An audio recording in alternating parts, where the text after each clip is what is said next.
the same throw Justin made in the game? Heck yeah, I can. Oh, yeah, okay. All right. No, I wasn't doubting you. He does have a heck of an arm. I will give him that, but I feel like I can make some throws too. Okay, well, you're going to have to prove it. Yeah, exactly. Real question, though. Justin was talking about moving him around the offense and the feedback that the receivers have been able to give Kevin O'Connell. Just what's that process like now that you're kind of into the season of communicating with him about the offense? Yeah, I mean, honestly, we don't really have to communicate that much to him because I feel like he has an understanding and a feel for the game that maybe a lot of people don't have.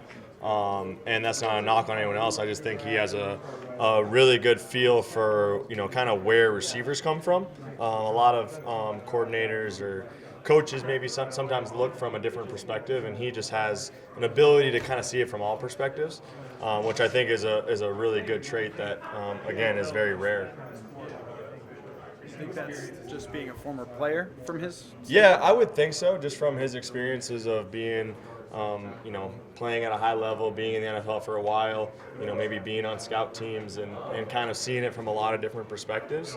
And then I think just some of his experiences through coaching in the NFL as well, kind of being in some different position groups and coaching some different positions, and then maybe people he's been around. But yeah, again, that is great too. That if we do communicate things, like he's very receptive. And I think sometimes it's hard to know. Like, should I say something? Should I not? Should I just do my job? But I feel like he's very accepting. He wants us to say something. Is it going to change it dramatically? Maybe not, but at least we talk about it. He explains where he's coming from. We can explain where we're coming from, and I think him and Justin have a really good relationship to be able to do that. And anybody in this offense has the ability to do that.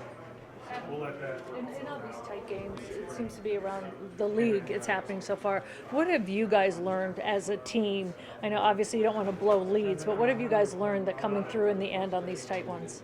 Yeah, I mean, I think what we've learned is that these games are going to come down to 2-minute drives. It's just the nature of the game right now. We talked about in the offseason just about how many games last year came down to the last 2 minutes of the second half, or of the first half and second half, end of game, and how important those situations are. So, and then for it to actually come to fruition and to see not only our games come down to those situations, whether it be end of half or end of game, but to see it around the league everywhere.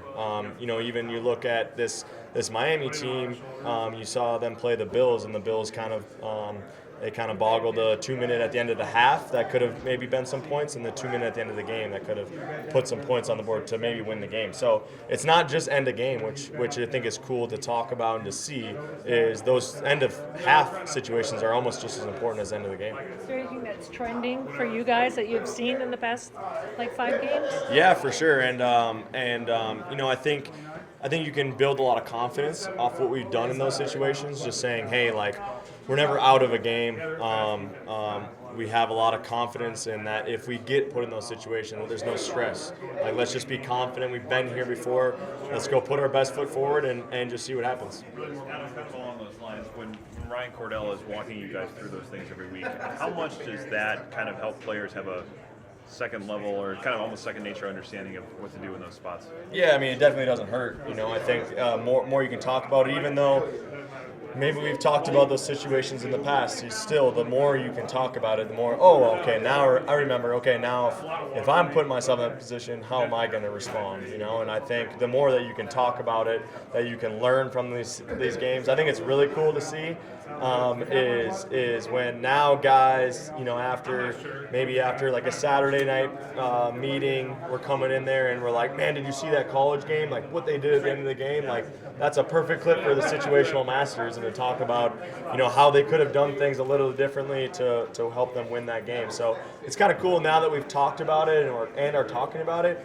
You see guys like actually watching other games and learning from them before we even talk about it, which I think is cool. And you've been part of a coaching staff or at any level of football that does that sort of thing where you're getting that level of exposure to different situations? Yeah, you know what? We've done that in the past year, and I think that's where I was kind of saying the more we can just keep talking about it. I felt like Coach Zimmer did a great job of that. I mean, I remember we had situational meetings all the way back to OTAs with him and that staff.